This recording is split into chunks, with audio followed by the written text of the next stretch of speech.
Majority Report with Sam Cedar, where every day's Casual Friday.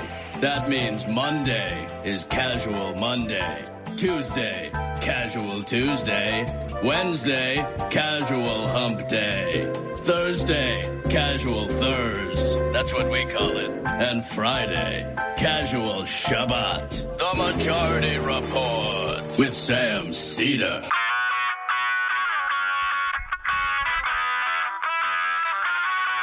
It is Friday, June 14th, 2019. My name is Sam Cedar. This is the 5-time award-winning Majority Report. We are broadcasting live steps from the industrially ravaged Gowanus Canal in the heartland of America. On the program today, it's Casual Friday. I am wearing my soft-collared shirt. And joining me to look back on this relentless week, Ben Dixon will be here from the Benjamin Dixon Show. Also on the program today to comment everything that's happening with the platform wars, David Feldman from the David Feldman Show will be here. Also on the program today, Pompeo says Iran attacked tankers in the Gulf. The owner of the tanker suggests Pompeo may be lying. Also on the program today, 20 Democratic candidates named for the debates in 2 weeks. We'll know the breakdown at the end of the day. Who's on stage with who? Meanwhile, Trump and the Trump campaign promises that in the event foreign governments attempt to offer dirt on opponents, they'll take a wait-and-see attitude towards it. Kellyanne Conway accused of Hatch Act violations by a federal watchdog group. Agency, rather, not group. Meanwhile, impeachment rises in the polls, and the number of undocumented immigrants in the U.S. continues to fall. Trans woman dies under mysterious circumstances in Rikers after 2 months in prison for a misdemeanor. Corporate tax revenue plummets in the wake of the Republican tax cuts. Meanwhile, the top 1% wealth up $21 trillion as the bottom 50% loses $900 billion over the last 30 years. Lastly, New York eliminates the religious exemption for vaccinations in the wake of a measles outbreak. All this and more on today's program. Yes, folks, thank you for joining us. Good to have you with us. 20 people named to the Democratic debate. A couple of people left off. Bullock, Moulton, one or two others. Gravel. We will know later this afternoon, is my understanding, who will be on the stage with whom, and that will be obviously of key import. We'll talk more about that with Ben Dixon when he is with us. Want to remind you that this program relies on your support. You can become a member today by going to jointhemajorityreport.com. Jointhemajorityreport.com. Check it out. Meanwhile, we got this. There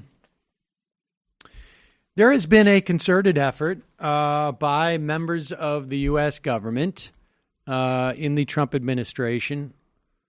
We don't hear much from John Bolton these days. Apparently, he's been told to lay low. Trump is getting a little annoyed with his mustache, I think. But Mike Pompeo is out there.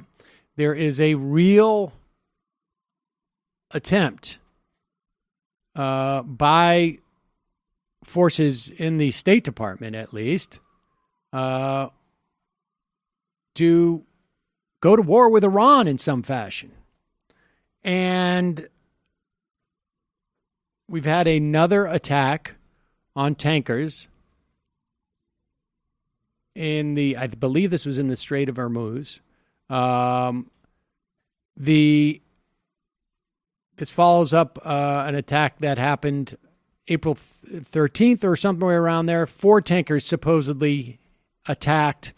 Only 2 sustained any type of damage at the time, where the press seems to have forgotten that part of the story. And that was supposedly Iran. Here is the U.S. releasing a video. It claims shows Iran removing an unexploded mine from a Gulf tanker right after the attack.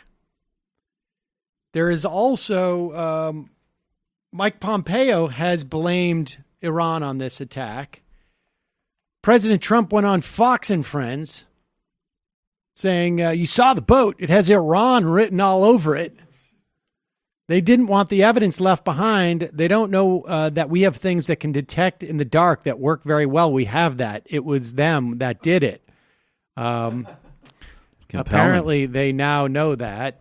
But American officials released the video on Thursday, said they show Iranian boat crew hours after the attack removing a limpet mine attached to the hull of the damaged Kokua Courageous, a tanker operated by the Japanese company Kokusangyo. Here is Donald Trump on Fox and Friends. Here it is. Mr. President, talk about something in the news today. We've seen those images of the oil tankers on fire out in the Gulf. And Iran says, hey, don't blame us for this. We didn't do it. We think it was an accident. I know Mike Pompeo has blamed Iran. What sort of evidence do we have that they've done it?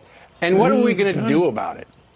Well, Iran did do it, and you know they did it because you saw the boat. I guess one of the mines didn't explode, and it's probably got essentially Iran written all over it. And you saw the boat at night trying to take the mine off and successfully took the mine off the boat. Yep. And that was exposed, and that was their boat, that was them. And they didn't want the evidence left behind. I guess they don't know that we have things that we can detect in the dark that work very well. So we have that, and I know you put it on. So, no, it was them that did it. And, look, President Obama made a deal. President Obama made a deal that was an outrage. Okay, there we go. So President Obama made a deal.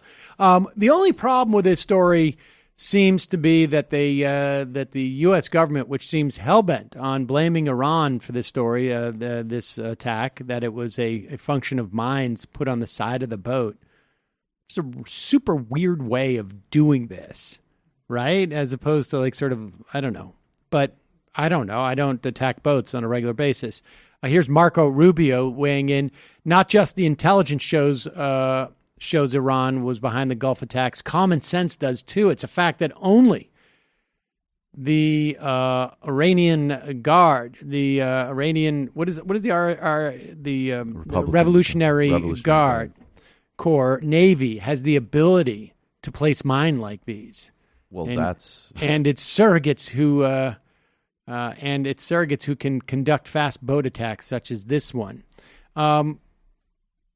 Marco Rubio, little Marco, apparently is extending common sense perhaps where it doesn't belong. Here is the owner of the tanker, Japanese Yutaka Katada.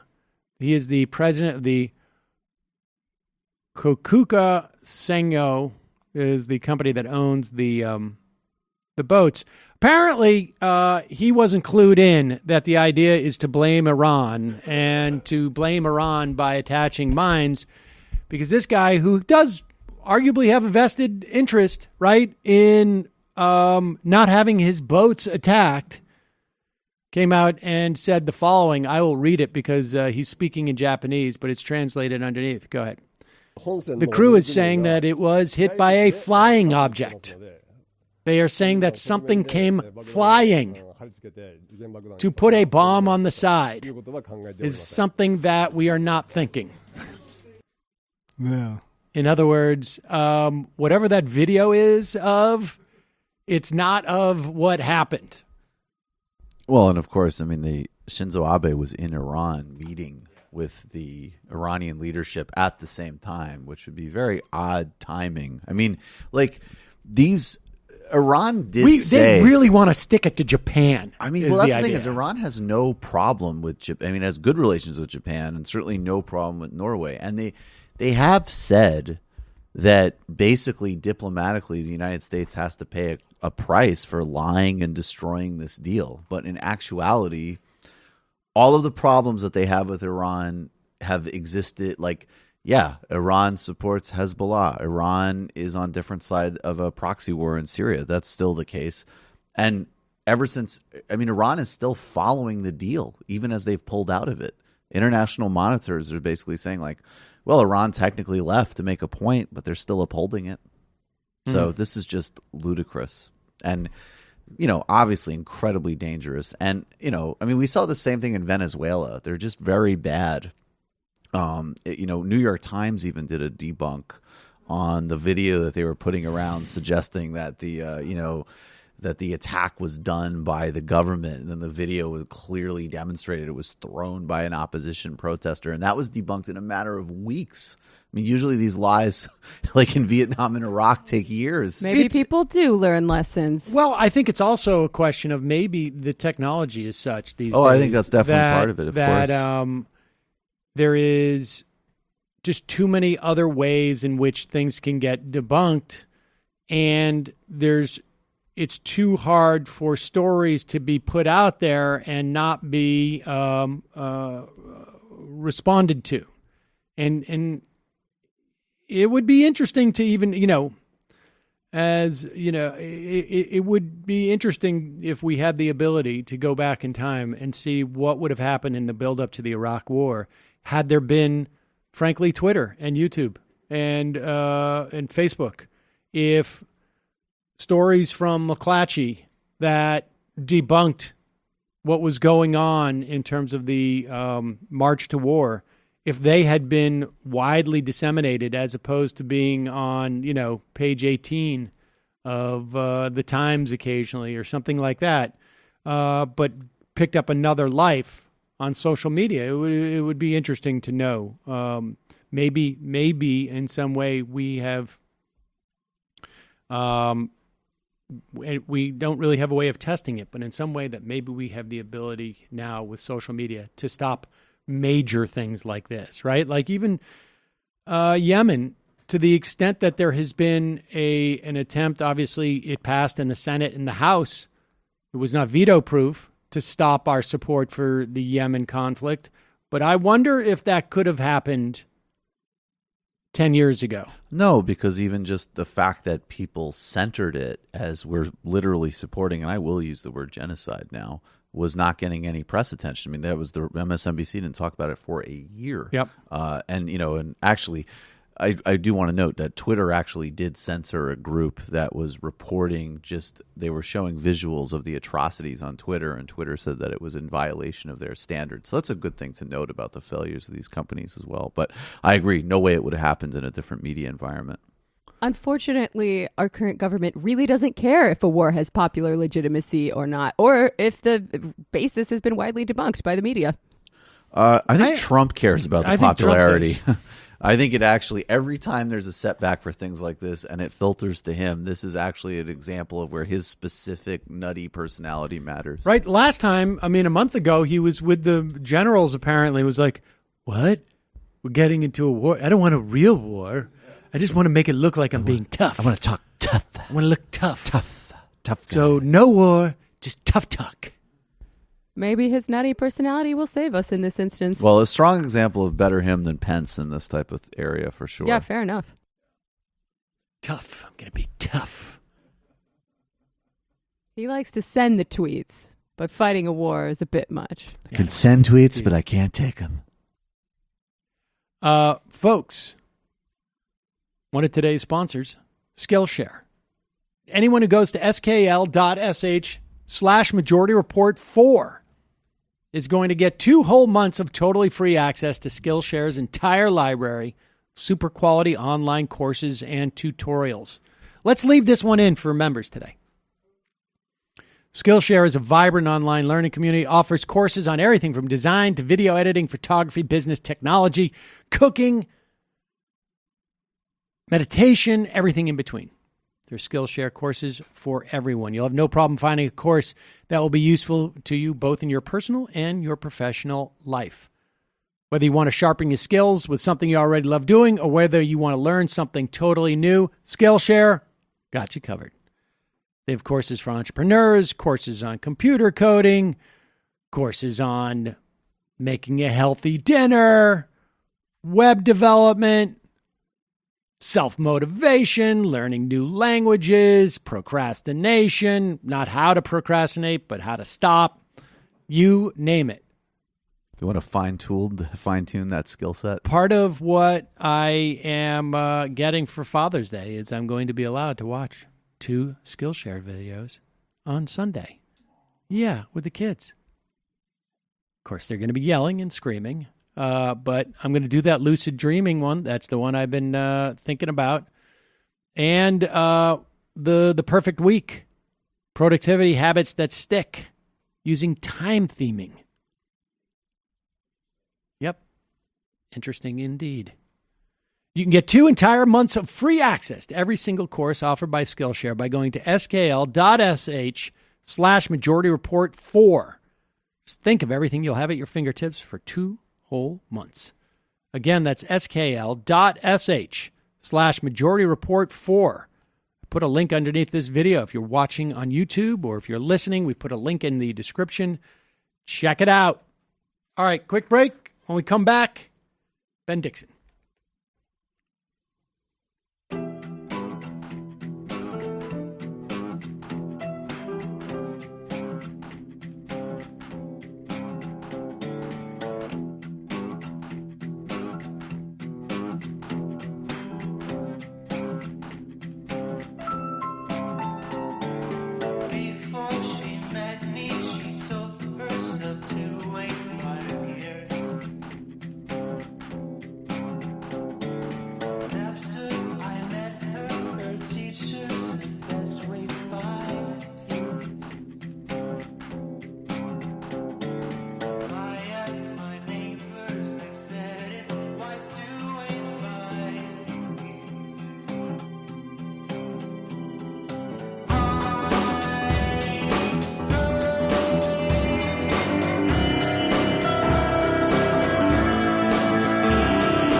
We are back.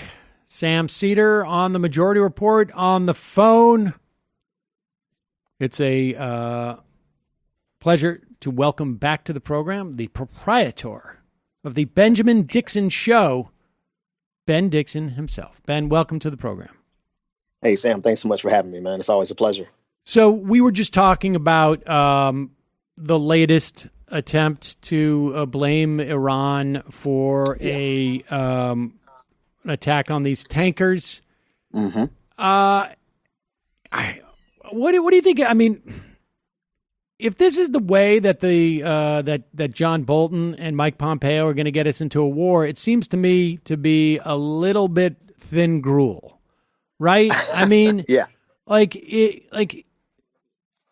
it's one thing to say this company represents a massive threat to us because they have, chemical weapons, biological weapons, and a suitcase bomb, and this and that, like we did during Iraq. It's another to say, two Japanese tankers or a Japanese tanker and a Norwegian tanker were, bombed. This is not, 1830. Like, we're not, U.S. mercantile interests are not going to be dragging us into a massive war, it seems to me, at least in terms of the American public. But do you even think they need, public support for this? So that's actually a tough question because in a way, Trump could get the support with his base. Obviously, that's the easy part. Can Trump make unilateral moves? Well, yeah, in a way he can. I mean, that's how we built the presidency out. So his ability to actually go to war without public consensus or without any authorization to use of military force, unfortunately, the precedent has been set for many, many years with both Democrat and Republican presidents. So does he need the support? No, he doesn't technically need it. Can he get it? Well, his supporters will support him no matter what. So he can at least get his base to support him. But I agree with you. Like, this is like a really lazy effort to drag us into war. And I'm wondering what their strategy is behind it. Are they trying to play a long game? Because I don't see anything conventionally that they're saying that will, conventional wisdom says they're going to need more. Right. How much of what we're seeing do you think is somebody's attacking these tankers, in addition to, the idea that it gives something to blame Iran for, I guess. Right. It also probably is going to have a healthy impact on the price of of gas, I would imagine, or oil around the world, healthy from the perspective of someone who might be a major supplier. Yeah. I guess that's the question, right? I mean, there's obviously the wag the dog scenario that most people, we kind of instinctively go there these days because it seems almost too perfect, especially when you think back with Michael Flynn. Michael Flynn was in office for 90 days. And almost in the first or second week, he came and put Iran on notice. And so because it's like they had the intention from day one to go into this direction, it's almost like they're looking for, well, not almost, they're literally looking for any excuse they possibly can. And so that really gives a lot of credence to, what otherwise you would think is a conspiracy theory that they're doing, that this someone else is behind this for the express purposes of getting us into war. But it really leans in that direction simply because they've had every intention of undermining the agreement, the nuclear agreement. They've had their eyes and their targets on Iran since day one, since they took office. So that's the direction I'm leaning, and I'm actually really loath to even consider conspiracy theories like that. It will be telling if Donald Trump announces that we're going to war with Iran, or that we're going to support the Israelis bombing, or whatever it is, and then announces that he's also opening up a Trump national golf course in Saudi Arabia, attached with a $400 million hotel deal, something to that effect. I mean, but I guess, it right now it just looks anemic. It seems like what they're hoping will happen is blaming Iran will then embolden, the more aggressive elements within the Iranian political spectrum to maybe go out and do some freelancing and provoke. I mean, there's obviously elements in both governments that that want some type of conflict because it will empower them, those elements in either of these governments. I mean, so to some extent, we could be seeing that, right? Like there's just two subsets of governments that are involved in this stuff. But that's, I guess, not There's always uncommon. going to be the hardliners, right? The hardliners in any government that are willing to push the envelope. But it is something, though, to see that the measured hand in this entire conversation so far is actually coming from Iran. So this will be interesting to see how it plays out in terms of the Supreme Leader. One thing that really stood out the most to me was his statement, the Supreme Leader's statement this week, that they will never again go into an agreement with the United States. And I think that statement, even though it gets overlooked in the news cycle, I think a statement like that really is problematic for the U.S. in the long run, simply because of if governments can't believe in an agreement that they had with a previous president, then they have really no incentive to make genuine sacrifices on agreements going forward. Right. So that really undermines us on the international stage. There's going to be a lot of backloading on these agreements, it seems to me. Yeah. They're going to have to, because of the precedent that Trump has set, undermining the nuclear agreement. Yeah, and this is going to go across. I mean, that dynamic is going to be across the board. I mean, we've talked about this in the past, that if you're dealing with the United States now, any foreign government, any foreign leader, foreign from the perspective of the United States, has to be looking at the U.S. now as a very unstable country, regardless of who we elect in 2 years. Because, to go from Obama to Trump, from a, sort of like a, demeanor and in terms of like an institutionalist perspective and to a certain extent in the way that they face the world, is so radical that it doesn't matter who we bring in, who becomes president next, because it can always revert back to someone else. Like, okay, exactly. You've got, Bernie Sanders as president, or Kamala Harris as president, and then it could be Tom Cotton. Right. Who knows? And that's that is the underpinning of any agreement, like for thousands of years. I mean, well, not thousands, but in terms of international studies, I mean, agreements must be kept. Pacta sunt servanda is the Latin phrase for it. And without that underpinning, there's literally nothing that the United States can say going forward that other countries can look at and say, okay, we can trust your word that the next administration will keep it. And without that, like we're in, that really weakens all of our negotiation positions going forward. Okay, I want to just turn and just mention this. I mean, we did quite a bit of coverage of it at the beginning of the week, but it's a massive story, I think, and it's going to have huge implications going forward in a myriad of ways. And I'm talking about there is a case in front of the Supreme Court right now, where I believe it was brought by the ACLU. I'm not 100% sure who the plaintiff is in this case, but it's in regards to the question of, in regards to a census question, 2020 census question, asking, are you an immigrant? I mean, are you, a citizen? And it was looking like the Supreme Court was going to allow this question to exist. It is a question that we have never had in the history of the census. Just a reminder for everybody, the Constitution says the census must count every person, not every citizen, every person, because this is the way that we determine not only voting districts, but resources that go to various areas, emergency plans. I mean, just a myriad of different things, traffic patterns, all of this stuff. And this is a question that's never been asked on the census. It is a question that's asked on the ACS, which is the American Community Questionnaire, but that is just simply a poll that just polls about 2.5% of, random people to get a basic sense of what's going on.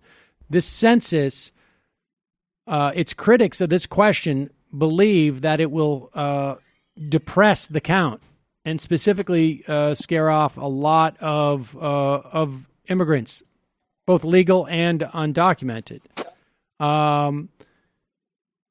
And this week, or 2 weeks ago, I should say, 3 weeks ago, maybe it was a little longer, a hard drive was found of a deceased Republican operative by his daughter that shows that this idea came from this guy who was considered the architect of the gerrymandering that took place in 2010. He was doing a research on this, looked specifically on the implications of the census question in Texas found that it would empower non-white Hispanics, this is his terms, and the Republicans. He then pursued the Trump transition team to get the DOJ to have this question inserted, even came up with the alibi that it was needed for the Voting Rights Act enforcement, which, of course, is a joke. The DOJ under Trump has not enforced this at all. The Republicans have attacked it. And there's been no need for the Voting Rights Act enforcement to have this question in the past 50 years that it's been enforced much more vigorously than now. And so now the Supreme Court, at the very least, is aware that the DOJ and Commerce Secretary Wilbur Ross lied about why they included this question. And the Congress has subpoenaed Bill Barr and Wilbur Ross in this regard. They have rejected the subpoena. There was a vote to hold them in contempt by Congress. And so the things that could come out of this are a completely, I think, universally discredited Supreme Court and a question that will further disenfranchise voters across the country from the census, ultimately. And maybe, see two guys sitting in the jail at the bottom of Congress or something. I don't know if that's going to happen to Barr and Wilbur Ross, but I would like it to. What's your sense of where all this is going? I mean, this is a big story, it seems to me. Yeah. So, starting with the guy's hard drive, we should all have some type of system that erases everything that we do after we die. But that's a whole different conversation. I'm glad that this was discovered, particularly if you paid attention to what the gerrymandering that happened in North Carolina and the ridiculousness. If I'm not mistaken, it was found to be unconstitutional. But there was one district in particular that they divvied up so much that the district was as narrow as a highway in the urban region. So they can pack in all the black people and all the urban voters in one. It was as wide as a highway. That's how extreme this guy was with his vision for North Carolina. In terms of the pretext or that they have about the Voting Rights Act, I think that is the most absurd thing. And it goes to the point where they're not even trying anymore. Republicans don't even really have to try and put in a lot of effort to distort their real intentions. Because they put all the pieces in place. They have a Supreme Court that, for all intents and purposes, I don't really see how this ends without them supporting this question, right? They have all we can get surprised. Maybe they really would be concerned about the integrity of the court, and maybe they will reject this question. That would be a summer surprise. But in terms of all the pieces of the puzzle, the Republicans have been playing this as a very long game. This is actually not even a major move for them in their bigger strategy. And I think that's one thing that we have to really be considerate of or really think about is that all these pieces that we're looking at it now and saying, oh, my goodness, they're getting ready to do this. Republicans have been working on this for a very long time. How does it end? I think it ends in favor of this question. I think we're going to get that question on the census, unfortunately. I don't even know about the contempt. Will they really go that far? That's a whole different conversation. Like, Congress really has to begin to assert their authority on these things, on these issues. One last thing, if I'm not mistaken, and actually I guess a question for you, aren't they trying to assert executive privilege on some of these documents? Is it this case they're trying to assert it, or is it Yes, which is also absurd because executive privilege is for the the advice that the president gets. Well, first off, all of this lobbying by this guy, it's Hofteller, I think his name was, the Republican operative, happened during the transition. So he was not president at that time. Even if he was involved in those deliberations, he was not president. You can't assert executive privilege for a time when you weren't president in terms of documents. It's absurd. And but even if it's still unclear why you would have those deliberations as president about that question. If it's between the DOJ and Commerce Secretary, but at the very least, we know during the transition he wasn't president. So that's pretty bunk. I mean, I think, the precedent that's being set in terms of like the president not offering documents, I think is a very dangerous one. Yeah. And so in some ways, what this, it seems to me, is going to also implicate is the question of impeachment. Mm-hmm. Nancy Pelosi still seems to be desperately avoiding impeachment, to the point where, like, a couple of weeks ago, she went on Jimmy Kimmel and said, if we impeach him and don't convict, then he won't be able to be prosecuted after he leaves office, which is like, where did that even come from? Like, I've never, I mean, is there actually something to that argument? Because when I heard it, I wanted to go. No, there's absolutely nothing to that argument. I didn't think so. She's making it out as if it's like some type of double jeopardy question, which is absurd. Right. This is not a criminal. Impeachment is not a criminal procedure. It's a civil procedure. It is a political procedure. It's absurd. And she surely knows this. If she doesn't, then, what the hell doesn't she know? But I mean, she's up there actively lying, putting out disinformation. She's doing that pretty intensely to avoid impeachment. Now, with that said, new poll came out, and I don't know how this YouGov has seen this results in the past. But YouGov did a poll on behalf of By the People and Data for Progress that found not only was there a slight majority, or I should say plurality, supporting impeachment.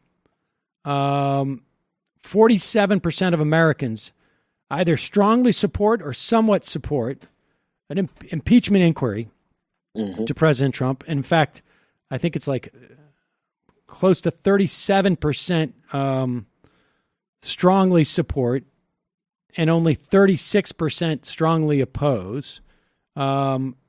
Somewhat oppose is like around 8%. So ultimately it's 47% either strongly support or somewhat support impeachment, 44% oppose. We're starting to see impeachment rebound in terms of interest in it. And I think, which I think is an indication that the more you talk about impeachment and the more you lay out the case, the easier it is to make the case and the more support you're going to get for it. Here's the problem that Nancy Pelosi is having. And I imagine there's quite a few Democrats who also have this problem. I think they fancy themselves to be two things: civil and institutionalist. Like, they want to protect the institution, and they want to do so with this sense of civility. But here's the problem that they're having. They're running into a phase, Nancy Pelosi particularly.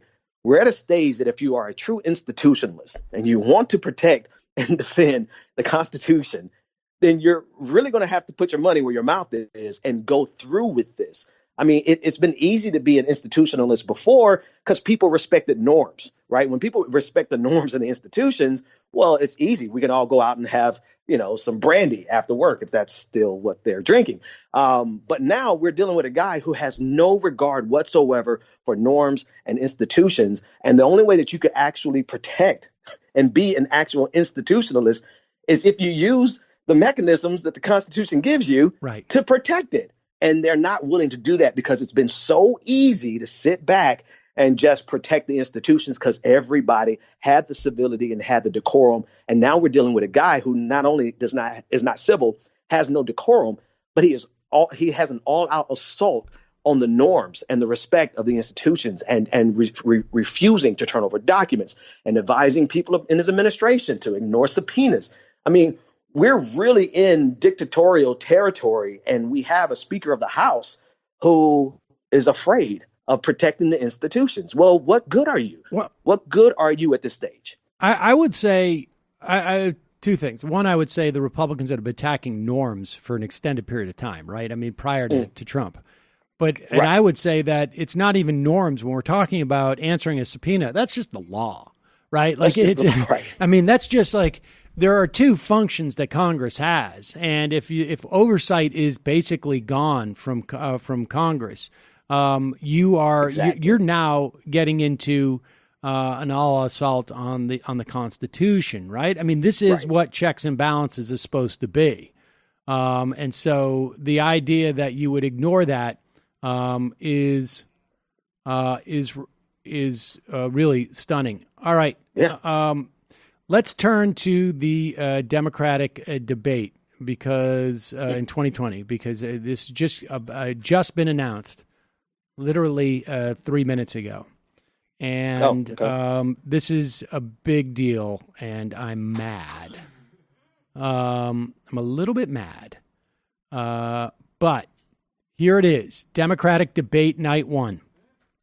Cory Booker, Elizabeth Warren, Beto O'Rourke, Amy Klobuchar, John Delaney, Tulsi Gabbard, Julian Castro, Tim Ryan, Bill de Blasio, Jay Inslee. So it appears that Sanders will be on with Biden on Thursday night.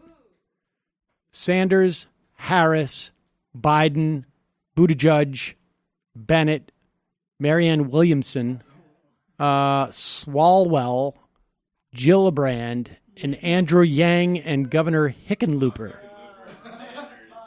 Wow. I mean, I know this is hard to sort of absorb this quickly, but what is your sense of this breakout? And do we know how these were chosen? Well, just I mean, tell me. It was random. Like we watched it. They're saying this was a random selection. It was a random selection, closed to the press, but keep that list up for me, will you? Closed to the press, but campaign officials were there, so we know that it was legit. I'm just curious. Like, I'm curious how. Was it not Delaney? What was John, the guy who got booed for Medicare for All? He's in the first batch that you mentioned. Well, yeah, this is done randomly. This is done randomly. They took the 20 people who qualified, and then they randomly selected the 2 nights. Yeah, I'm just curious how in the world this guy qualified. Like, who's supporting him enough for him to get the percentage he need to actually qualify? Versus like, I know Senator Gravel is an interesting character, but when you put those two side by side, I'm really curious who's supporting the anti. I can't, that guy. All I remember is just how he looks and that he got booed for Medicare for All. You just said his name, Delaney. And I forgot his name again. Yeah, John Delaney. So that's the very first thing that comes to mind. But then just how it's divided. I know we have a really big batch. Right. But I think by dividing that batch up like this, you really are giving a disadvantage. You're really going to be able to prop up someone in that first batch who shouldn't be propped up. If I don't have that list in front of me, but there can be a star that comes out of that first batch that would not come out of that first batch if you put in Bernie Sanders in that first batch. Right. And then you have Bernie Sanders versus Joe Biden. That's the race that everybody wants to see. That's going to kind of be, to me, it's going to be a little sandbagged. Everybody's going to focus on Joe Biden. It might as well just be a 2-man race debate on that other side. But put them all on one stage. You wanted 23 people. We got 23 people. Put them all on the same stage at the same time and just let them fight it out. Yeah, I don't know. I think that would have been 23 on one stage. You're not going to hear chaos. It'd be chaos and people can hide. My first reaction is this is pretty good for Joe Biden. And I'll tell you why. I mean, if we focus on the top 4 contenders at this point, top 5, right? We're talking Biden, Buttigieg, Sanders, Warren, and Harris, not in that order, obviously. I think the worst case scenario for Biden would have been on stage with Elizabeth Warren, because Elizabeth Warren has shown that she is willing to go at Joe Biden. And she has shown that she can attack him on multiple fronts. She will attack him on women's issues and on banking issues. Now, it's possible Senator Gillibrand will try and bust out of the pack by going after Biden in that way, and maybe Senator Sanders was waiting to debate, but I interviewed him yesterday on this program and gave him ample opportunity to say the words, Joe Biden has got it wrong. And it wouldn't have had to be much, and he studiously avoided doing that. And specifically on the topic of, can you deal with Republicans, et cetera, et cetera. So I don't know that there's anybody, I think that Biden is going to feel pretty good about not being with Elizabeth Ryan. With that said, we'll see. I mean, I'm looking at that list to see who is going to go after him, and there's a couple of people who might, but it's hard to know. But it should be interesting. I'm glad at least that Biden is paired with either Sanders or Warren. And I can imagine Pete Buttigieg is going to attempt to sort of like show Biden's age in some way, right? Because Buttigieg, it seems to me, is not too dissimilar in disposition and tone to Biden. Right. That's a good. Even if Sanders, as you were saying, even if Sanders did go after Biden, there's so much baggage that Sanders has. So many people who, particularly establishment supporters and Democrats, they would not accept the criticism. They're less inclined to accept the criticism from Sanders than they would Elizabeth Warren, than they would anyone else, matter of fact, on that stage. So when you gave me that second batch and it's Biden and Sanders, that to me seems like a golden opportunity for Biden to skate by. Because even no matter how much Bernie Sanders throws at Joe Biden, it's really the left versus the establishment, and there's still a lot of bad blood there. So there's no amount of good points that I think Sanders could give that would really chip away at the establishment support base of Joe Biden. Yeah, that's right. I mean, I think it's really, I'm looking at this list, and there's it's really down to Gillibrand and Harris to see if they will go at Biden with any type of intensity. And, they may be a little bit concerned about things like being a VP, because they would be, I think, Senator Harris has got to feel like she's on the short list for someone like Joe Biden. And same with Gillibrand. So I guess we will see what will happen, but those will be the two debates. I mean, give me your sense of what's going on now in the election. We have new polling out from California that has Sanders now in third, basically a tie with Warren, but, within the margin of error, but nevertheless, technically third. Joe Biden in the lead, Harris fourth, Warren second. Like I said, Iowa is looking like, Joe Biden has lost some strength there. Bernie has lost a little bit more strength there, according to the poll.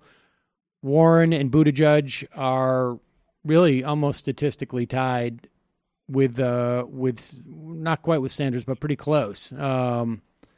What's your sense of what's happening? I still have this huge question mark in my head of why Buttigieg is even in the conversation. I really just have credit to his team for making a no-name mayor into someone who's a contender on par almost with Elizabeth Warren, like you said, within the margin of error. But also, a lot of respect for Elizabeth Warren. I think people thought that she would not perform this well. Hell, I really didn't know if she would garner the support that she is starting to garner now. She's ticking up a little bit. I think she's, for lack of a better word right now, she might be the sleeper. she might be the one to really break out. I mean, she has a plan for everything. And we're seeing right now that really is resonating with people. So, if she can survive the question about her Native American heritage, because I'm sure that's going to come up again. I think that's like the one thing that's going to sneak up on her. Maybe not in the primaries. Let's say she got lucky enough to win. That'd definitely be something that Donald Trump would throw at her every single day. Right. Which means it probably will come up in the primaries for that exact reason.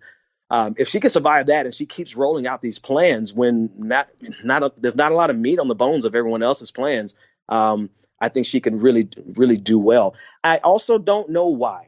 I mean, I know the answer, but I'm just amazed at Joe Biden being ranked so highly. I mean, I know he's got the establishment behind him, and I know he's got a lot of support because he was Barack Obama's best friend. But at the end of the day, he's really running on the fact that he has no substance and he doesn't have time to give us substance. And he has so much baggage with just his demeanor. He's a very old school politician. He thought it was OK to touch people. That's not the time we're living in. And with the 94 crime bill, I'm not sure why he is still there. But I think Joe is going to be Joe. I think we could sit back and give Joe an opportunity to be Joe, just like the photo that came out with him wagging his finger in the face of that young lady. Right. Some more, he's going to do it to himself. So I think we just sit back and wait. And the race is going to ultimately be between, I don't know why, but Buttigieg seems like he's going to be a real contender. Harris, Warren, and Sanders. That's if Joe goes ahead and does what Joe does, which is make some ridiculous gaffes along the way. Well, I will reiterate what I said about a month ago. I anticipate Joe Biden being third in the polls by September. I may, September, October-ish. I may have to amend that to fourth. I think he's going to drop at one point, and when he drops, it's going to happen precipitously because his support is built on his supposedly being able to beat Donald Trump, and that's it. And I think there are more and more things about Joe that it's going to make it look like it's not the case. And I think these debates are going to be pretty important in terms of. I think these debates are going to be pretty important. One last thing about that is the fact that I think the way he's going to lose the establishment is by all of this talk of cooperating with Republicans, right? He's really pushing that. I feel like he's overplaying that, and more people.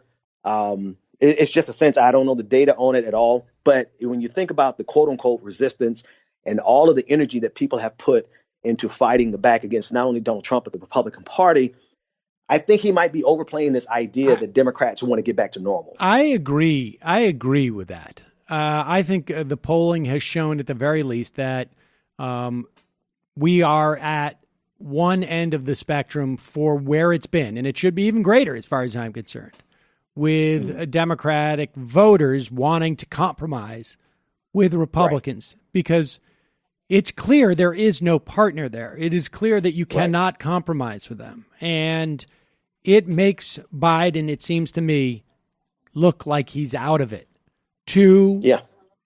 I don't know if I would call them establishment Democrats. I would call them sort of just partisan Democrats who are not ideologically necessarily particularly left, but are partisan, and I think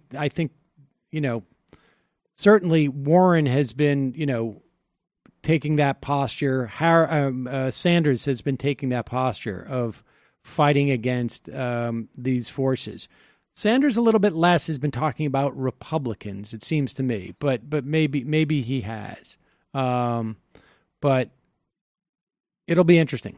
It'll be interesting. I think these debates are going to have a lot more impact on the race than we've seen debates have in the past, at least for the Democrats. Ben, maybe we'll have a chance to talk shortly after those debates.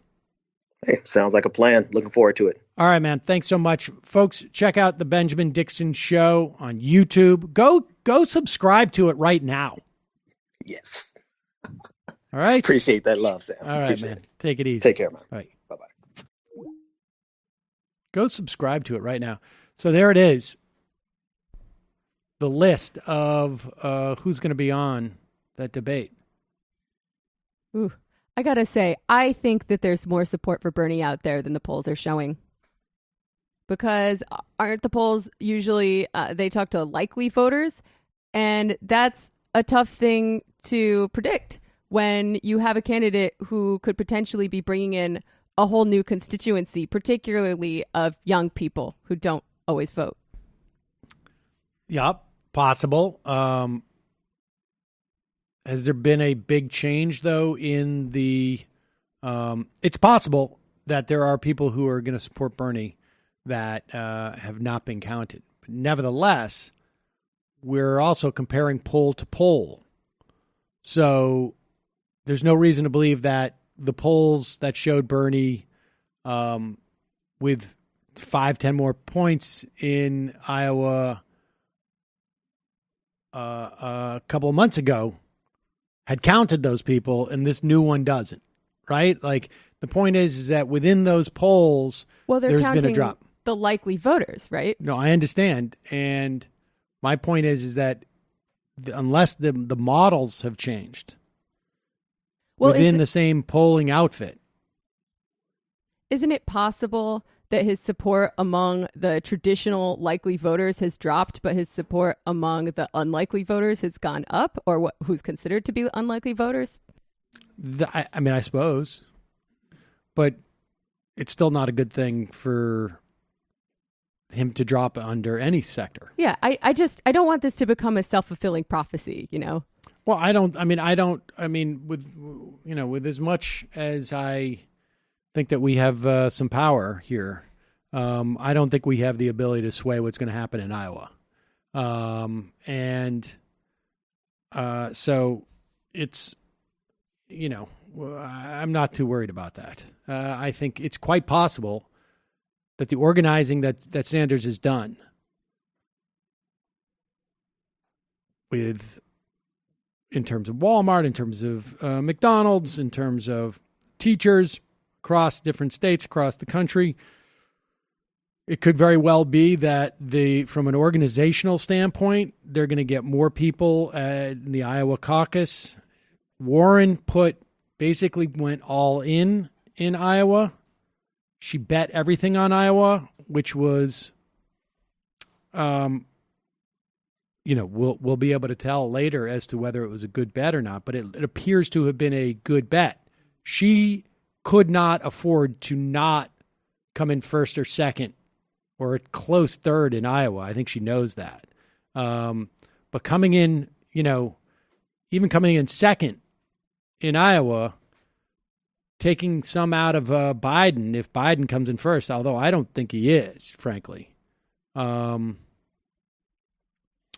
going to hurt Biden big time. Seems to me Biden has to win Iowa and New Hampshire, or he's going to have real problems. But, and then who knows? I mean, Sanders, Warren, I would enjoy having those two be the last two candidates standing. Absolutely. That would be great. But we shall see. All right, we're going to take a quick break. When we come back, we will speak to David Feldman from the David Feldman Show. Be right back. Here come the Martians, and I wouldn't be surprised if they're riding on their Martian bike. And we have to find out right now, what kind of flavor do these Martians like? Here come the Martians, and they're riding on their Martian bike. Well, we have to find out right now, what kind of ice cream do the Martians like? Well, here come the Martians. Why staying in such a cheap hotel? Maybe we should help out the Martians. Looks like the Martians ain't doing too well. Martian time. Well, it's Martian rhyme time. We got a Martian rhymes for Martian time. And the Martians got notebooks in their little hand. Well, they're strangers in this land. Martian time. It's Martian time. Well, here come the Martians. They're trying to fight with rocks and sticks. Don't the Martians know better? Looks like they're up to their same old tricks. Well, here come the Martians. They got notebooks in their hand. What do they try to write down? I guess they must be strangers in this land. Martian rhyme. Well, Martian time. Well, you got Martian rhymes for Martian time. See, the Martians have notebooks in their little head. See, they're still strangers in this land. Martian time. It's Martian time. Gentlemen, tell them all about it.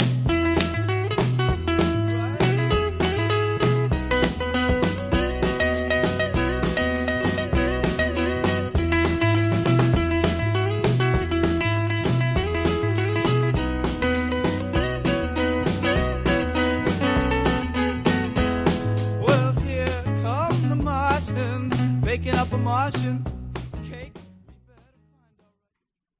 That is Jonathan Richman from the Modern Lovers.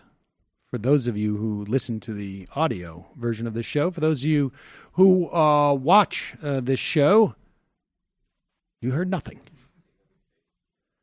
Folks, on the phone, it is I don't know, we'll find out, I guess.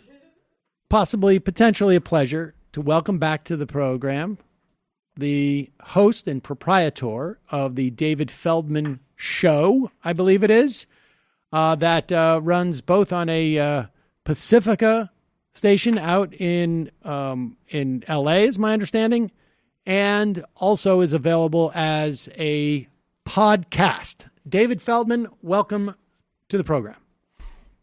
Hey, thank you for having me on, Sam. And I want to compliment you. It's very brave to have a truth teller like me on the show. So, well, I tell the truth. You do. You tell the truth. And I like to think that we've had other people who come on the show who tell the truth. But if you want to feel like you're the first one, that's your prerogative. Well, I'm a little different from the other truth tellers because I see the slippery slopes that are out there. And I also recognize the existential threats, unlike the other truth tellers you have on your show. So, well, what would you like to start with? What truth would you like to lay on us that is that much more truthful than the other truth tellers that we've had on the program? I mean, you're clearly implying that you're both more truthful and more courageous. Is that it? Is that the sense I'm getting? Because I'm brave enough to recognize slippery slopes and existential threats that are out there. For example, they're demonetizing Louder with Crowder. And that is an existential threat to new journalism, and it's a slippery slope. It's an existential threat to new journalism. So you're suggesting that Steven Crowder is a journalist? I'm suggesting that first they came for Louder with Crowder, then they come for Jimmy Dore, and when they come to me, I won't be able to say anything because they got rid of the First Amendment. That's why. But why wouldn't you be able to say anything if you've been demonetized? You'll still be able to speak, yes? Yeah, but what's the point if you can't get paid to speak? That's the whole point. I want to get paid for my opinions. And once they take my money away, why bother to opine on things I have no right to be talking about? That's actually, I mean, I think that I understand the point you're making, but I thought that the point for you to opine was to speak out on behalf of the truth. I mean, you start off by saying you were a truth teller. Yeah. Well, it doesn't seem like you've qualified that truth telling with having to get paid. But I guess you're saying are you a truth teller for hire, or are you just a professional truth teller? Like you don't do it. You're not an amateur truth teller.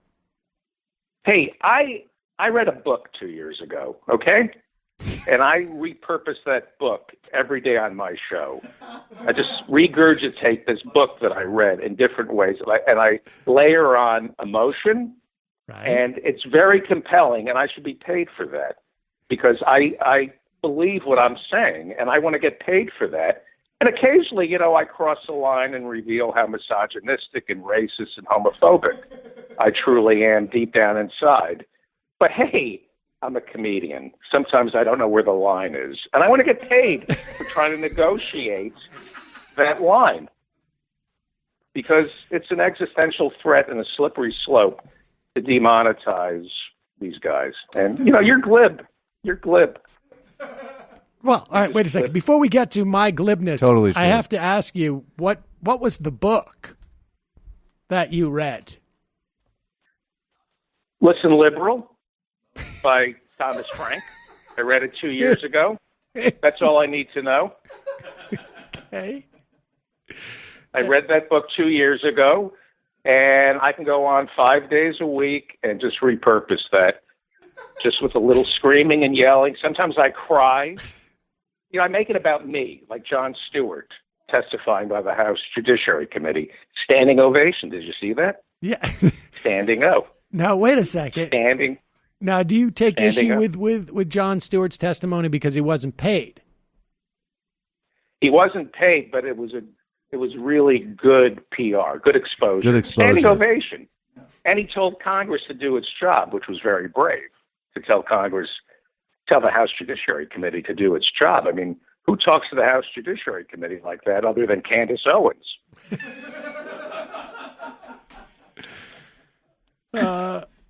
All right, so you've mentioned the existential threat and I guess the slippery slope here. So you're worried basically that they're coming for your money. I'm not. No. I love this country. I love this country, and I'm not going to tell you how to do your show because I watch it. You know that I watch this show. I've picked up on that. Yeah. Okay, and you were talking about the debates. You're upset about the lineup for the Democratic debates? Well, I'm not upset about it. I'm assessing it.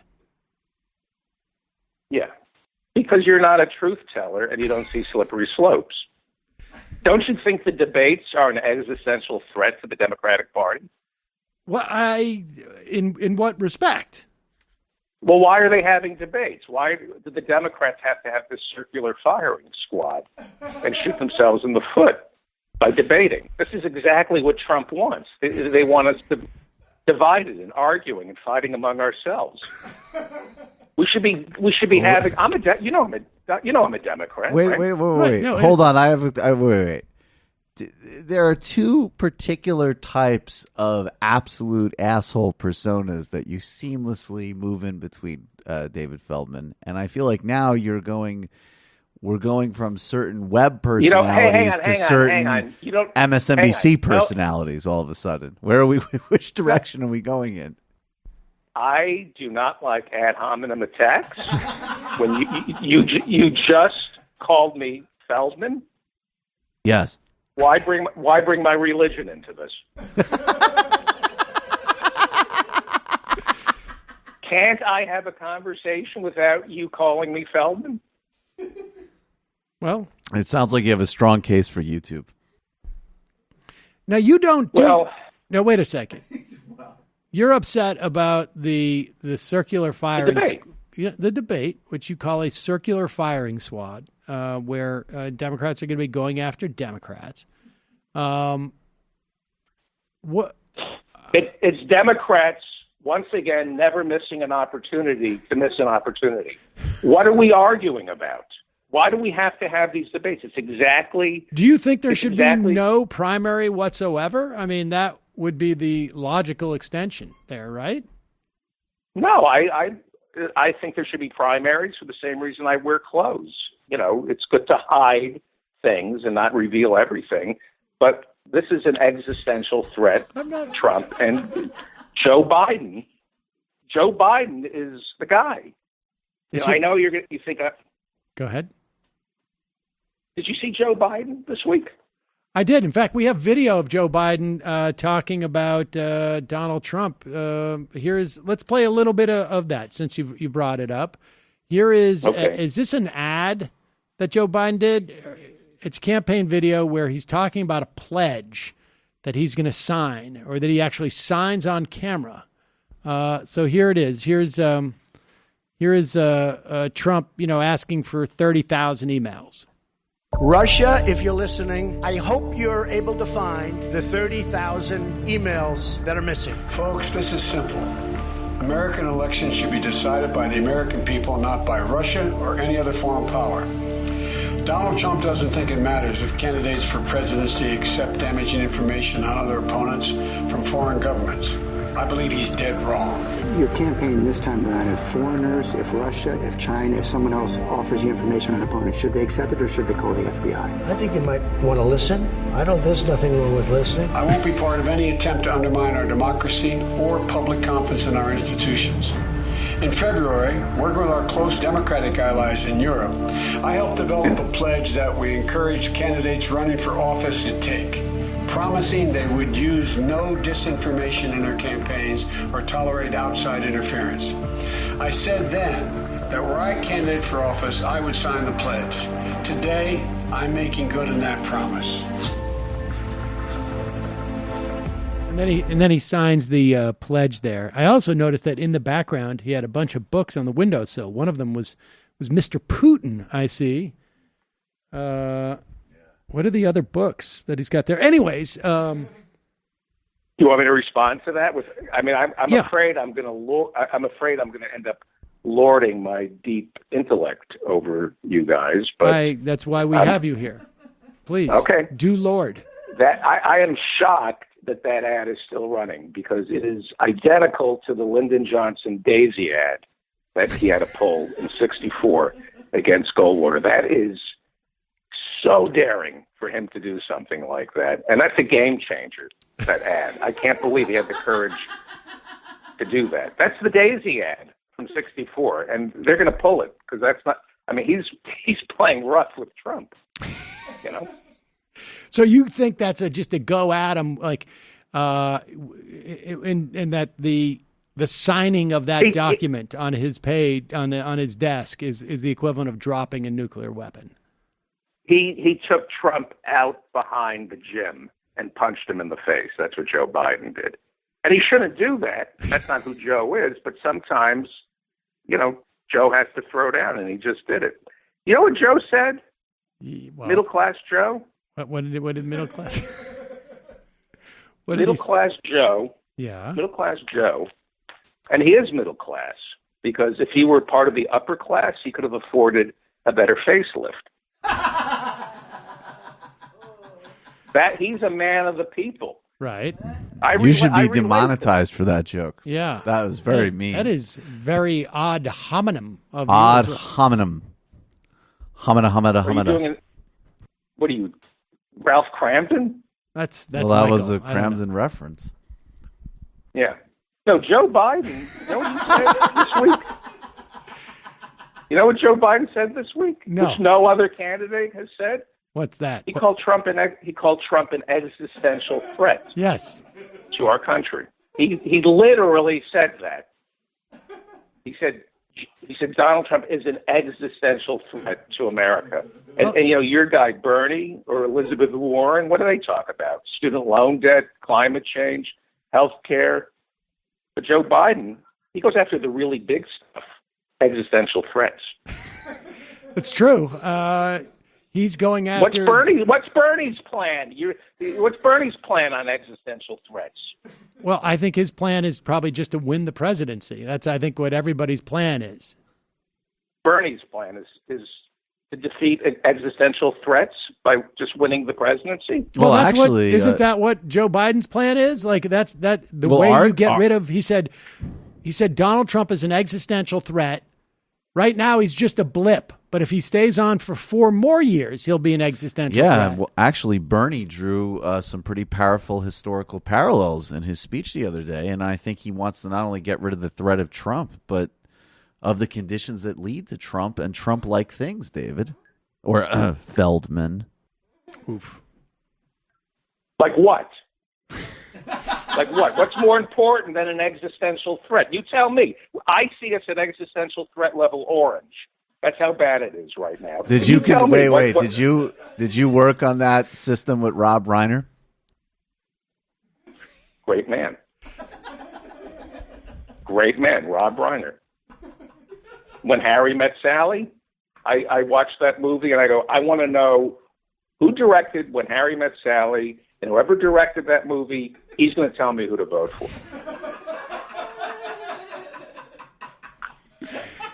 I thought you were going to say you watched that movie and you wanted to know what she was having.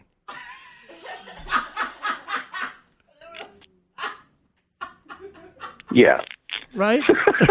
Yeah, Katz's delicatessen. Right. Don't think I don't get the anti-Semitic subtext to that joke. Where Meg Ryan fakes an orgasm at Katz's delicatessen, and I'm supposed to roll with that, right? Okay. Right.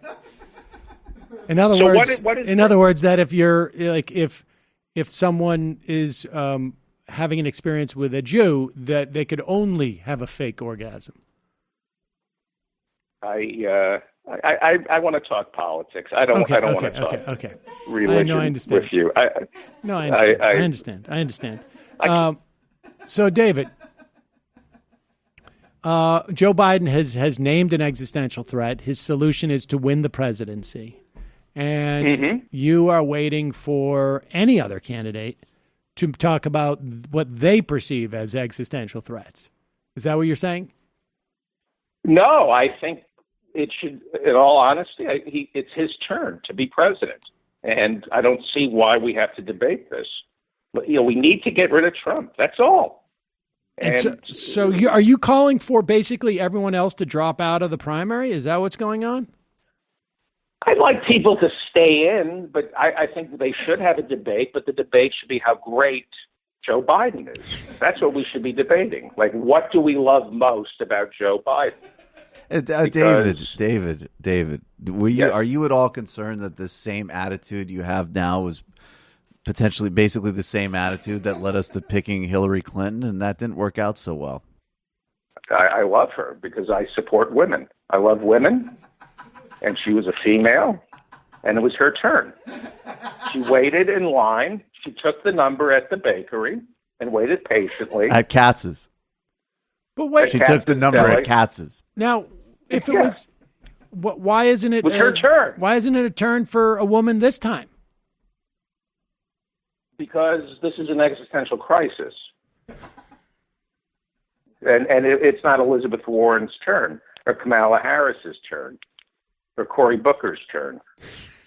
Am I allowed to bring that up? Bring up what? Cory Booker. What exactly about Cory Booker? He's a man, right? So says you. But Biden, and I don't mean to be rude because I like doing this show, and right. I think you guys are cute, and the naivete is kind of delicious. But you're childish, and you're not pragmatic. You're not adults. You don't recognize the slippery slopes and the existential threats, and you don't understand the sweeping arc of history. That if Biden or when Biden becomes president, everything goes back to the way it was, and it's going to be perfect. Now, David, I was going to ask you about this. What the way it was that Mitch McConnell was not even giving hearings for a Supreme Court nominee. You're talking about Merrick Garland. Yeah. Yeah. But that's because of Trump. But Trump was not president at the time. Yeah, but McConnell knew that Trump was going to be. Once you get rid of Trump, McConnell is going to be the centrist he's dying to be. It's so simple. It's so simple.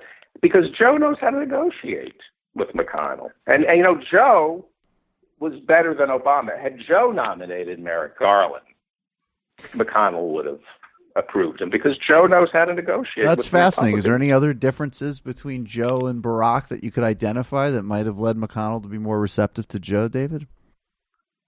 Well, let's see. What are the differences between Joe and Barack Obama that would appeal to a senator from Kentucky? Obama, well, they're both not Jewish, and I don't know what the difference is. There was something about Barack Obama that I don't know what it was. Maybe, he was from Illinois and a community organizer. That's right. That McConnell hates community organizers. That's what the Civil War was about. Right. Lincoln was deploying community organizers to the South. It's just it was a union army, a union of organizers. Exactly. Well, Lincoln did come from Illinois as well, and that probably sticks in the craw of a lot of people. He found it Illinoising that Lincoln. Oh my God, that's a joke. Illinoising, right? Hey, did you see that? You concerned at all, David, if Donald Trump was able to do a kind of he obviously has no shame and he'll lie, and that he's going to go back out on the trail and have a lot of opportunity to talk about how Joe Biden voted for all the trade agreements that were so bad for the industrial Midwest and was a main point person for credit card companies in the Senate to hurt working people, that he even fought against Obama on big parts of healthcare, apparently, that Trump can turn right around and shamelessly lie and attack him, maybe even from like the fake left, the way he did to Hillary. Does that worry you at all, or is that naive? Huh?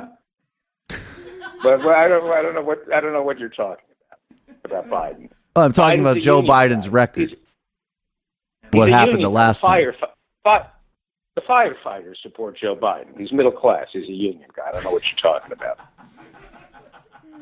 You're just making up stuff now. I think the firefighters supported Hillary, and that didn't, along with all the other major labor unions, that didn't save her from her own voting record. Oh, so you don't like the firefighters? So you think Jon Stewart was grandstanding in front of the House Judiciary Committee this week? That's really nice of you. The first responders. You hate the first responders. Why? Why do you hate first responders? Well, I obviously, you should be demonetized for lying about my view like that. It's a slippery slope if we let people lie like that about other people's positions, David. You're a child. You're a child, and Sam's a child. You're all child. Children. You're all children. Children. You're all children. Let me ask you this. Where exactly are you monetized anyways? Speaking fees, I have a deal with a gun manufacturer. I brandish the gun during my show because I'm leading a movement, like Louder with Crowder, and I'm for reasonable gun ownership. But who's monetizing you? Like you're worried about YouTube demonetizing you. You don't even have a YouTube show. Yeah, but I'm monetized. Dave Rubin throws me some Coke money, and I care about this country. And I want, I'm afraid of chaos. That's what I'm afraid of. And you don't care. You don't have children. I do have children. Worried about the future. Yeah, but I saw them. Not really. And what do you mean, not really? What does that mean, not really? They're real children. Not the kind of children that I would approve of. I don't know what that means. I'm not going to come on your show and tell you that you're not raising your children properly. That's something I would tell you in a private conversation for 5 hours. Well, nevertheless, they're still children. I mean, if I'm not raising them well, they're still children. You said, you don't have children, implying that I don't care about the future, but I do have children. Yeah, but, you yourself are a child, so they're more like peers. Well, if I'm a child, then wouldn't I also care about the future? I think you're naive. I don't think you've learned what real politique means. David, are you at all inspired by what is the name of the? I forget the young woman's name, but she's maybe not even a woman. She's only like 14 years old, but she's been doing these incredible these really moving speeches on the climate crisis and demanding that adults actually take literally her future viability to live seriously. What is her name? Greta Thunberg. What do you think of her, David? Is she just a child? Yes, she plagiarized her entire policy from Joe Biden. She lifted Joe Biden's climate change policy word for word. And Malala Yousafzai, I'm guessing, is not giving Joe Biden credit either. You know, you guys, you're disrespectful to a great man, Joe Biden. Hey, did you see in Flint, Michigan? You want to talk about bravery? You want to talk about great Democrats who are pragmatic, who know how to pronounce realpolitik properly, unlike you guys, because you just have this narrow view of the world. Did you see the Democratic Attorney General in Michigan isn't prosecuting the Flint lawmakers for putting lead in the drinking water and poisoning an entire generation of African Americans, pretty much causing ethnic cleansing in Flint, Michigan? Did you see the bravery of the state attorney general not to prosecute the people in Flint for poisoning the water? How is that brave? That's the same thing you would ask of Pelosi and Biden. How are they brave? You don't understand the bravery. It's the easy path would have been to hold the Flint officials accountable. But the Democrats, it was a profile in courage not to prosecute these Republicans, because we need all hands on deck. All of us need to be focused on defeating Trump at the ballot box in 2020. And the idea, all hands on deck. And the idea is that if you were to do that, it would dilute the product. I see. In other words, if we had Democratic prosecutors focusing on the water in Flint, we're diluting the effort to defeat Trump, which is the only thing that matters. And once we get rid of Trump, the drinking water in Flint will automatically become lead-free. That's a fact. That's a fact. Wow. It's bad politics to prosecute. For the Democrats in Michigan to prosecute the people who poisoned the water in Flint, that is childish. It's the Obama torture principle. You know, when it comes to poisoning families and an entire city with lead, you got to turn backwards, the page. Forwards, not backwards. Right? We got to turn the page. It's a turn the page scenario, is what you're saying. There you go. Well, but David, can I ask you? And I don't mean to bring up a lot of shared heritage in this room, but and certainly with you, Feldman. But there is a quote that I heard years ago from someone who was prosecuting Nazi war crimes, and I think in this case collaboration of the Vichy government officials in France.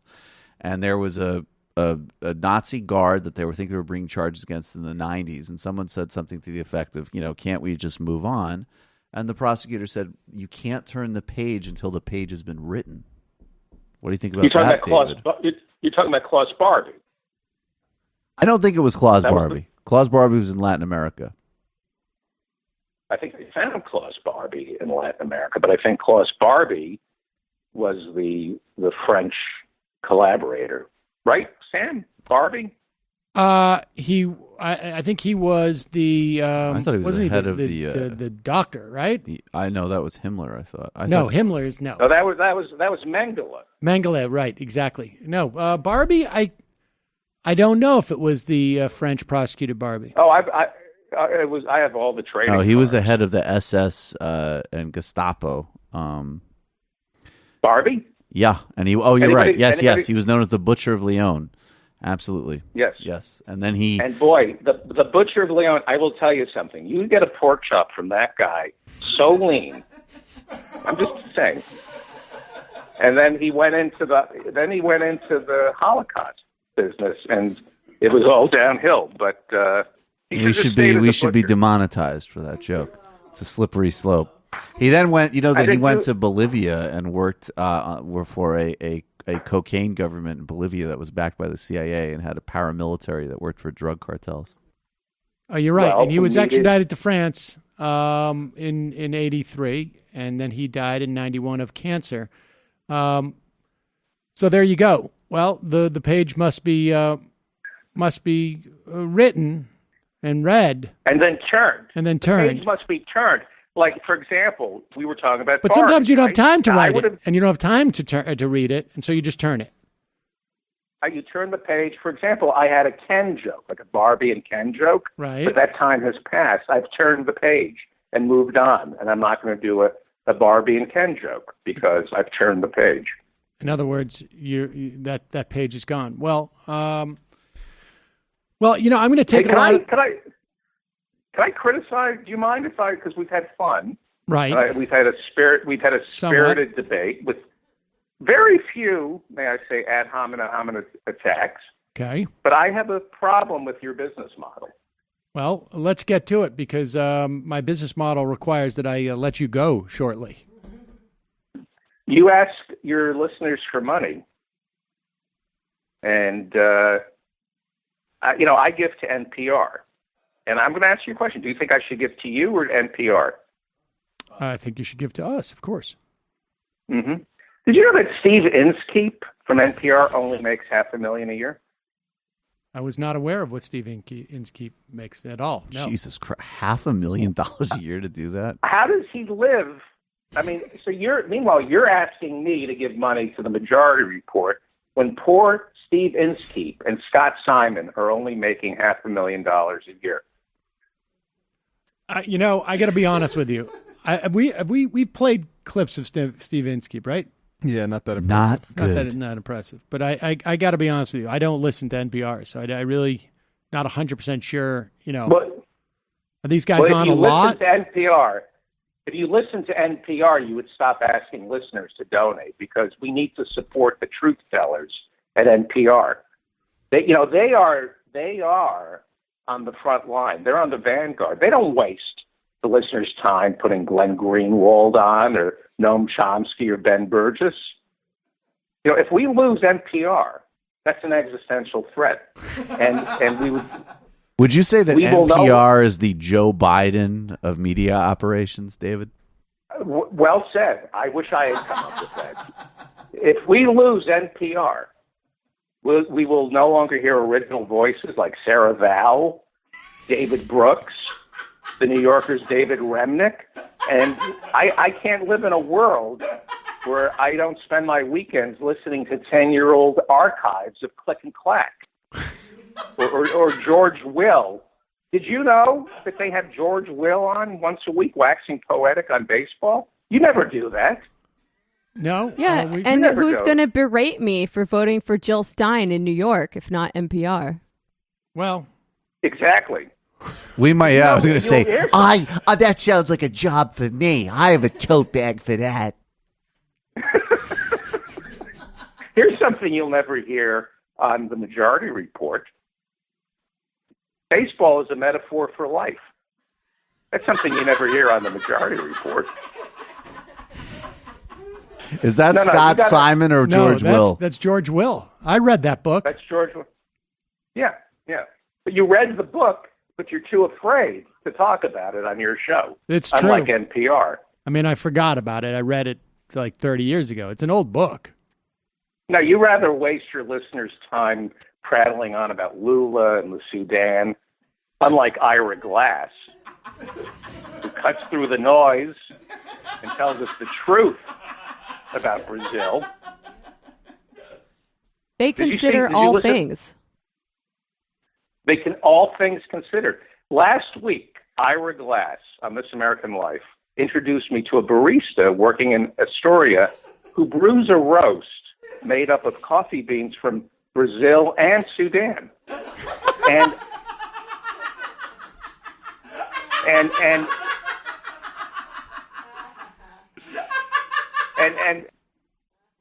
Michael Brooks, and I know you're friendly with Michael Brooks, and he's a cute kid. Sort of. But you don't cover, huh? Nothing. Go ahead. Well, you don't cover the world talking about whatever he talks about. You cover the situation in Brazil by introducing us to the tastes and sounds of Brazil.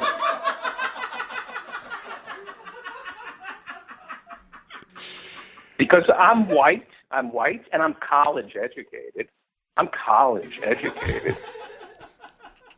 So I already get it, Michael Brooks. I already get it, okay?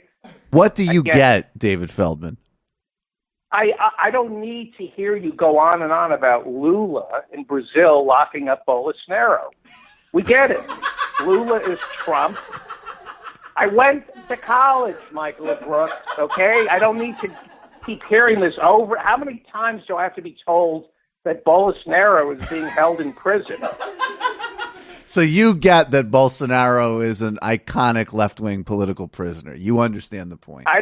I don't need to hear how Lula is locking up his political enemies. I need to hear Ira Glass telling me how this barista unlocks the flavors in a Brazilian coffee bean. That's what. That's. Well, I think he only makes $1 million a year, Ira Glass. David, we're going to take this all under advisement. I feel like to a certain extent we've all learned something today from you. Your children. You don't know how the world really works, right. And you'll never, ever, ever be able to pronounce realpolitik the way I can. Well, we're going to clip your saying that, and we're going to practice. I think that Sam and I have a very good sense of real politics. I think you're an existential threat to... Well, David, you're right about one thing, in that we are both cute and delicious. I don't know why you would say that, but you're a child. David, it was nearly at several moments during this time a pleasure to have you on the program today. David Feldman, available at the David Feldman Show. Thank you, David. Thank you. It's been a slippery slope. Right. It certainly was. Jesus Christ. David is so funny. The way he moves seamlessly, because when he was on like a month ago with me, he was purely in, I remember the shtick was, I support Medicare for all in principle. It was pure MSNBC liberal kind of like concerned troll sort of, he's like, I was at a party with Rob Reiner and I hate Trump and I want credit for that. And now, and then there's another archetype that he's able to seamlessly inhabit as well. It's so I read good. One of Thomas Frank book. It's like Stephen Colbert, but for the NPR set. Yeah. He's so great. David Feldman, ladies and gentlemen. And folks, we're going to take a break, head into the fun half, wherein we will have fun. You can join us by becoming a member of the program. You can go to jointhemajority.report.com. When you do, you not only support this program's existence, but you also get extra content every day. That content is almost commercial-free every day. Although I think we're going to leave in that Skillshare commercial today because I think people would enjoy that. That 2 months free videos. It's not called skill. Keep it to yourself. Exactly. Skillshare, ladies and gentlemen. Skillshare. Today is Friday. Can I just say, I'm sorry, can I just read the headlines of this story that just broke in the UK? This is a Yana Peel who co-owns she's a gallery owner and apparently presents herself as a human rights advocate, is also the co-owner of a group that licenses software to authoritarian regimes. What's this? What? A leading human rights campaigner and head of the prestigious London Art Gallery is the co-owner of an Israeli cyber weapons company whose software has allegedly been used by authoritarian regimes to spy on dissidents, The Guardian can reveal. Yana Peel, the chief executive of Serpentine Galleries and a self-proclaimed champion of free speech, co-owns NSO Group, a $1 billion Israeli tech firm, according to corporate records in the U.S. and Luxembourg. It's a great hedge. I thought that was a good, That's a hedge. Yeah, it's a It's the real hashtag doom shit right there. It's a hedge. If you go too far with the human rights, you're going to be out of business. So you got to keep it's a hedge. That's right. She was sitting down. She's like, That's human rights are making so much progress. That's why we send 10% of our revenue every month to Dave Rubin. That's right. Just as a hedge. There's this book, Parliament Limited, by this guy, Martin Williams, and it goes into all this sort of double dealing that goes on in UK politics, and it really does make American politics look like a virtuous almost. They just don't care at all. American politics at least has like the formalities of like you have, you take the campaign contribution and then you get the favor later. Whereas in the UK, it's just like, I'm a member of parliament. I'm also a lobbyist for the arms industry. That's not an exaggeration. No, literally. Yes. You can have both of those jobs at once. House of Lords. And No That's wonder so they evil. hate Jeremy Corbyn so much. There are always contexts. Tuesday, must listen with Glenn Greenwald on the massive revelations about Lava Jato's corruption, the political persecution of Lula. Revelations keep dropping every day. It's obviously one of the biggest stories in the world. Not a T-shirt company, incidentally. And then Bhaskar Sunkara and Ben Burgess came on. We talked about the Meidner Plan, which was this fascinating move towards sort of a really fully realized democratic socialism in Sweden in the 70s, the history of that. And then in the postgame, we talked about Steve Bannon and Thomas Friedman uniting to go after China. And what is a Marxist response to that? And what does that reveal about the supposed difference between globalization promoters and neo-fascists? And a debut of the Andrew Yang impression this weekend, primer on New Labor and the war against Jeremy Corbyn with Dawn Foster of The Jacobin and The Guardian, patreon.com/TMBS, Michael Brooks Show on YouTube. I like that we're calling it the Jacobin now, like the Rolling Stone. It's very iconic. Definitely. The Jacobin. Okay. Jamie?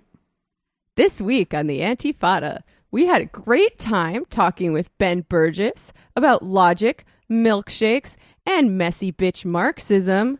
So check out the main episode and the bonus, which is out today, for hot takes on Ben Shapiro, Stefan Molyneux, and our little skirmish with him, Elon Musk and my little skirmish with him, and the YouTube deplatforming debate. Matt. Literary Hangover. Check out the Margaret Fuller episode if you haven't. Also, Such Were the Joys, George Orwell essay on his time at prep school. Next week, we're recording the Blythedale Romance, and we're going to talk about the early utopian socialists. Actually, the original socialists who used that name were the reason that Engels used communism. And Hawthorne actually was in one of these utopian communist farms named Brook Farm, and that's what the Blythedale Romance is sort of a satire of. And it's not one of his best novels, but it's one of his more anti-communist. So we'll talk about that. All right, folks. See you in the fun half. You are in for it. All right, folks. 646-257-3920. See you in the fun half. Are you ready?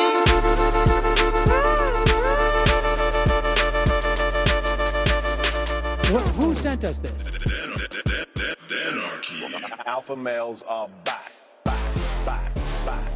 Boys back. And the alpha males are back. Just